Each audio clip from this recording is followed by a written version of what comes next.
इंशाअल्लाह। चूँकि वक्त की किल्लत है इसलिए जो कुछ है उसमें लिखा गया है वो इंशाअल्लाह आप पढ़ेंगे। मेरा जो मकाला है हज़रत क़ाज़ी साहब रहमतुल्लाह अलैह उनके फैसले, 2-3 बात मैं इशारा करना चाहता हूँ। सबसे पहले मैंने उसमें लिखा है कि हज़रत रहमतुल्लाह अलैह बिलखुसूस मधुबनी ज़िला के लिए और बिलखुसूस सरज़मीन भगवाड़ा के लिए अल्लाह की तरफ से एक बड़ी नेमत थी।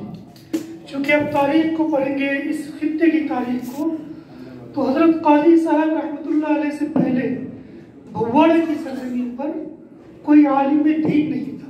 हुफ़ाज़ तो थे हमारे इस खित्ते में, 6, 7, 8 गाँव में हमारे उस्ताद मुहतरम मुफ्ती अबूज़र साहब कासमी सदर जमीयत उलमा हिंद यहाँ तशरीफ़ फरमाए। सबसे पहले आलिम दीन जो कासमी आलिम दीन मौलाना ज़ुबैर साहब दमत बरकातुहुल आलिया जो हज़रत मुफ्ती साहब के वालिद गिरामी हैं, अल्लाह उनकी उम्र में बरकत दे। इस खित्ते में हज़रत क़ाज़ी साहब से पहले इल्म का कोई चर्चा नहीं था, कोई आलिम नहीं थे। तो हज़रत क़ाज़ी साहब अल्लाह की तरफ से एक बड़ी नेमत थे। आपके बाद ही इल्म की शमा इस इलाके में रोशन हुई।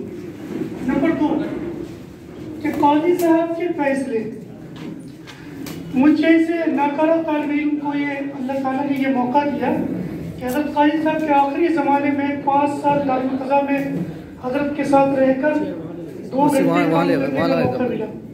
मैंने कई मौके से ये महसूस किया कि कुछ चीज़ें हज़रत क़ाज़ी साहब के अंदर ऐसी हैं जो वो दूसरे लोगों से मुमताज़ करती है। जैसे कि एक फैसले के मौके पर मैं हज़रत के साथ था, मैंने उसमें लिखा है तफसील के साथ।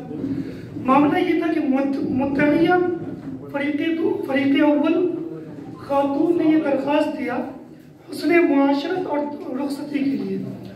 तो क़ाज़ी साहब ने दारुल क़ज़ा में एक तारीख पे मुद्दाए लड़का से बुलाकर उनसे कहा कि भाई तुमने अपनी बीवी के हुकूक की पामाली की है, तो तुम्हारे लिए तुमको बुलाने का मकसद ये है कि तुम अपनी बीवी के हुकूक अदा करो, और उसने मुआशरत की इन्होंने मुतालबा किया है तो तुम उनसे बात करो।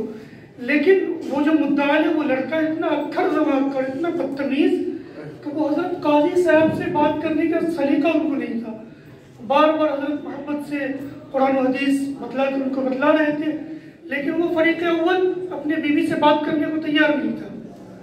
तो मैं वहीं मौजूद था। मैं जब वो लड़का बाहर गया तो मैंने कहा हज़रत इस कदर बदतमीज़ लड़का है ये, आप फैसला फरमा दें यहाँ से वो ले जाएं। तो हज़रत मुस्कुराने लगे, कहने लगे मौलाना सुनिए, जब ये दारुल क़ज़ा का क़याम हुआ तो क़ाज़ीउल क़ुज़ात हज़रत मौलाना मुजाहिदुल इस्लाम साहब कासमी रहमतुल्लाह अलैह तशरीफ़ लाए। उन्होंने एक जुमला कहा कि मौलाना ये आप दारुल क़ज़ा में काजी तो बनाए गए हैं, लेकिन ये कोई इस्लामी मुल्क नहीं है।